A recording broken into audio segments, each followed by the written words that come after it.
இன்னைக்கு எபிசோடில் என்ன நடந்துச்சுன்னா, நிலா ஆஃபீஸை விட்டு வீட்டுக்கு வராங்க. ரொம்ப டயர்டாக வந்து ரூமுக்கு போயிடுறாங்க. திடீர்னு கிச்சனில் இருந்து சத்தம் வருது. என்ன சத்தம்னு ஓடி போய் பார்த்தா நடேசன் நிலாவுக்கு டீ போட்டுட்டு இருக்காருங்க. அதை பார்த்த உடனே நிலாவுக்கு பெரிய ஷாக்கிங்காக இருந்தது. என்னடா சமையல் கட்டு பக்கமே வராத ஆளு இன்னைக்கு என்னமோ பண்ணிட்டு இருக்காருன்னு. அங்கிள் என்ன பண்ணுறீங்க அப்படின்னு கேட்குறாங்க. உனக்காக தான்மா டீ போட்டுட்டு இருக்கேன்னு அப்படின்னு சொல்கிறாருங்க நடேசன். டீயா? உங்களுக்கு டீலாம் போட தெரியுமா அப்படின்னு நிலா கேட்குறாங்க. ஏமா நான் மல்டி குயிசனே சமைப்பேன், இந்த டீலாம் எனக்கு ஒரு விஷயமா அப்படின்னு சொல்றாங்க நடேசன். நிலா டீயை டேஸ்ட் பண்றாங்க. மல்டி குயிசன் சமைக்கிறவருக்கு ஒரு டீ கூட ஒழுங்கா போட தெரியலையேன்னு சொல்லி நடேசனை கலாய்க்க ஆரம்பிக்கிறாங்க. அப்புறம் நிலா டீ குடிக்கிறப்ப நிலா கையில இருக்கிற காயத்தை நடேசன் கவனிக்கிறாரு. ஏமா என்னாச்சுமா, இது கையில அடிபட்டு இருக்கு, என்னாச்சு அப்படின்னு பதட்டத்தோட கேட்குறாருங்க. ஒன்றும் இல்லை அங்கிள், சின்ன அடிதான், அப்படியே ஒரு 2 நாள்ல சரியாயிரும் அப்படின்னு சொல்றாங்க நிலா. இருந்தாலும் நடேசனுக்கு மனசு கேட்கல. ஏமா சின்ன அடியா, கையில் நல்லா சிராஞ்சிருக்கு, வாமா டாக்டர்கிட்ட போகலான்னு சொல்கிறாங்க நடேசன். நடேசன் எண்ணெய் எடுத்துகிட்டு வந்து நிலா கையில் தடவி விடுறாருங்க. நடேசன் நிலாவை அப்படி கேர் பண்ணிக்கிறது நிலாவுக்கு ரொம்ப சந்தோஷமாக இருக்குது. நைட் ஆயிடுச்சு. எல்லாரும் வீட்டுக்கு வெளியே சேரன் சாப்பாடு வாங்கிட்டு வருவாருன்னு வெயிட் பண்ணிட்டு இருக்காங்க. நேரம் ஆக ஆக சோழனுக்கும் பாண்டியனுக்கும் வாக்குவாதம் வந்து சண்டை போட ஆரம்பிக்கிறாங்க. பல்லவன் பிஸ்கெட் பேக்கெட்டை கொடுத்து 2 பேரையும் சமாதானப்படுத்துறாருங்க. நிலாவும் வீட்டுக்கு வெளியே வராங்க. வெளியே உட்காந்துருந்த நடேசனை பார்த்து, அங்கிள் ஏன் இன்னும் பனியில் கொசுக்கடியிலையும் உட்காந்துருக்கீங்க, உள்ளே போய் உட்காருங்க அப்படின்னு சொல்கிறாங்க நிலா. எனக்கெல்லாம் ஒன்றும் ஆகாதுமா, நீ ஒன்றும் கவலைப்படாத. இந்த ஊரில் எல்லாருக்கும் டெங்கு மலேரியா வந்தப்ப எனக்கு மட்டும் ஒன்றும் ஆகலை, ஏன்னா அந்த கொசு இந்த நடேசன் கிட்ட வம்பு வச்சுக்காது அப்படின்னு சொல்லி பில்டப் கொடுக்க ஆரம்பிக்கிறாருங்க. எல்லாரும் நடேசனை கிண்டல் பண்ணி சிரிக்கிறாங்க. ஒரு வழியாக சேரன் எல்லாருக்கும் சாப்பாடு வாங்கிட்டு சைக்கிளில் வந்துக்கிட்டு இருக்காரு. வாங்க சாப்பிட போகலான்னு சேரன் கூப்பிட்றாருங்க.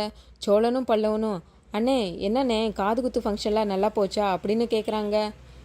நல்லா போச்சுடா, பாவண்டா அந்த சின்ன பொண்ணு, காது குத்தின பிறகு அழ ஆரம்பிச்சிருச்சு, அதை அழுகையை நிப்பாட்டவே முடியலன்னு பொய் சொல்ல ஆரம்பிக்கிறாருங்க. பல்லவனும் சோழனும் சேரன் பொய் சொல்றத பார்த்து பயங்கரமா சிரிக்க ஆரம்பிக்கிறாங்க. அப்புறம் பல்லவன் எல்லார் முன்னாலேயும் உண்மையை போட்டு உடைக்கிறாரு. அண்ணே சந்தாக்காவை தானே பார்க்க போனீங்க, ஏன் இப்படி பொய் சொல்றீங்க, மாட்டிக்கிட்டீங்கன்னே, இனி மறைக்காதீங்க அப்படின்னு பல்லவன் சொல்றாரு. எல்லாரும் சேரனை ஆச்சரியமா பாக்குறாங்க.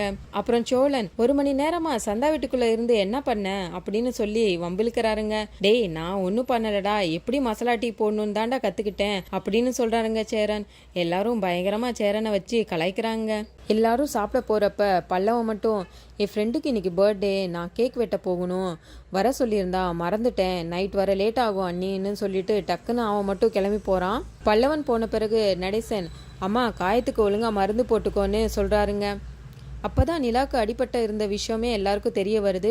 எல்லாரும் ரொம்ப பதட்டமாக என்னாச்சுன்னு கேட்குறாங்க. அப்போ தான் நிலா கையை காட்ட மறுக்கிறாங்க. இல்லைங்க சின்ன அடிதான், ஒன்றும் இல்லைன்னு சொல்கிறாங்க. ஏங்க கையை காட்டுங்க அப்படின்னு சொல்கிறாருங்க சோழன். அடியை பார்த்ததும் எல்லாரும் செம ஷாக் ஆகுறாங்க. என்னங்க இப்படி அடிபட்டிருக்கு, சின்ன அடிதான் சொல்கிறீங்க, வாங்க டாக்டரை பார்க்க போகலான்னு சோழன் கூப்பிட்றாருங்க.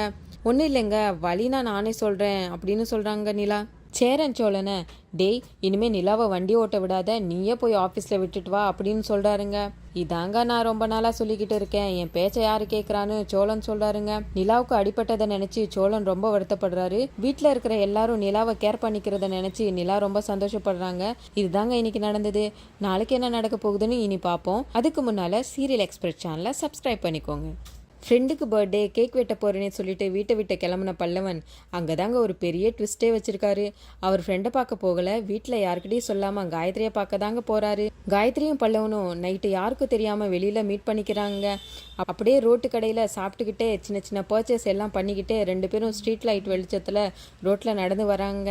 கொஞ்ச நாளாகவே 2 பேருக்குள்ளேயும் நெருக்கம் அதிகமாயிட்டே இருக்கு. பல்லவன் காயத்ரி கிட்ட பேசுகிறப்போ எதையோ நினச்சி சிரிச்சுக்கிட்டே வராரு. என்னாச்சு, ஏன் சிரிச்சுக்கிட்டு வரீங்கன்னு காயத்ரி கேட்குறாங்க. ஒன்றும் இல்லை, இன்னைக்கு சேரன் அண்ணன் எங்ககிட்ட காது குத்துக்கு போகிறேன்னு சொல்லிட்டு வேறு இடத்துக்கு போனதை நினச்சி தாங்க சிரிச்சுக்கிட்டு இருந்தேன்னு பல்லவன் சொல்கிறாருங்க. அப்படி எங்கே போனாருன்னு காயத்ரி கேட்க, எங்ககிட்ட போய் சொல்லிட்டு அவர் லவ் பண்ணுற பொண்ணு வீட்டுக்கு தாங்க போனாருன்னு பல்லவன் உண்மையை சொல்கிறாரு. நானும் சோழன் அண்ணனும் சந்தேகப்பட்டு சேரன் அண்ணனை ஃபாலோ பண்ணியே போனோம். பார்த்தா அவர் லவ் பண்ணுற பொண்ணு வீட்டுக்கு தாங்க போயிருக்காரு. 1 மணி நேரமாக வீட்டுக்குள்ளேயே இருந்தாருன்னு எல்லா விவரத்தையும் சொல்கிறாரு. வெளியே வந்த அப்புறம் இன்னைக்கு எங்ககிட்ட வசமாக மாட்டிக்கிட்டாரு. பொய் சொல்லாத சேரன் அண்ணன் என் காதல் வந்த பிறகு பொய் சொல்லுது, அதை நினச்சி தாங்க சிரிச்சேன்னு பல்லவன் சொல்கிறாருங்க. அப்போ காயத்ரி, நீங்கள் யாரையாவது லவ் பண்ணியிருக்கீங்களான்னு கேட்குறாங்க. இல்லைங்க, எனக்கு லவ் பண்ணணுன்னு ஆசை தான், ஆனால் யாரும் அமையலன்னு பல்லவன் சொல்கிறாருங்க. நீங்கள் எந்த மாதிரியான பொண்ணை எதிர்பார்க்குறீங்கன்னு காயத்ரி கேட்க பல்லவன் தன் மனசில் இருக்கிறத சொல்கிறாருங்க. சின்ன வயசுலேருந்தே எங்கள் அம்மா என் கூட இல்லை, அண்ணனுங்க தான் என்னை வளர்த்தாங்க. இன்ன வரைக்கும் அம்மா பாசமே எனக்கு தெரியாது. மற்றவங்கள அம்மா கூட பார்க்குறப்ப எனக்கு ஏக்கமாக இருக்கும். இப்போதைக்கு எங்கள் அண்ணி தான் என்னை அம்மா மாதிரி பார்த்துக்கிறாங்க. அண்ணி வந்த பிறகு தான் இந்த வீடே சந்தோஷமாக இருக்குது. அதனால் என்னை கேரிங்காக பார்த்துக்கிற பொண்ணு தான் எனக்கு வேணும்னு பல்லவன் சொல்கிறாருங்க. அதை கேட்டு காயத்ரி எமோஷ்னலாக டச் ஆகுறாங்க. ஏன் உங்கள் அம்மா உங்களை விட்டுட்டு போனாங்கன்னு காயத்ரி கேட்க பல்லவன் முகமே மாறிடுதுங்க. தப்பா கிட்டிருந்தா மன்னிச்சுக்கோங்க, நீங்கள் எதுவும் சொல்ல வேண்டான்னு காயத்ரி பதறாங்க. பல்லவன் உண்மையே சொல்கிறாரு. எங்கள் அப்பா ஒரு குடிகாரரு. எங்கள் அப்பா தான் எங்கள் அம்மாவை அடித்து வீட்டை விட்டு துரத்திட்டாரு. ரொம்ப வருஷம் கழித்து இப்போ தான் வந்தாங்க. ஆனால் மறுபடியும் என்னை விட்டு போயிட்டாங்க. அதனால தான் அன்றைக்கி நான் அழுதுட்டு இருந்தேன். அன்றைக்கி தான் நீங்கள் என்கிட்ட வந்து பேசுனீங்கன்னு சொல்கிறாருங்க. கவலைப்படாதீங்க, திரும்பி அவங்க வந்துடுவாங்கன்னு காயத்ரி ஆறுதல் சொல்கிறாங்க. இப்படி இவங்க 2 பேருக்குமான நட்பு கொஞ்சம் கொஞ்சமாக காதலாக மாறிக்கிட்டே இருக்குது. இது எங்கே போய் முடிய போகுதுன்னு இனி வர எபிசோடில் பார்ப்போம். ஐயனார் துணை சீரியல் அப்டேட்ஸ் உடனே தெரிஞ்சுக்கணுன்னா சீரியல் எக்ஸ்பிரஸ் சேனலை சப்ஸ்கிரைப் பண்ணிக்கோங்க. அப்படியே பெல் பட்டனையும் தட்டி விடுங்க.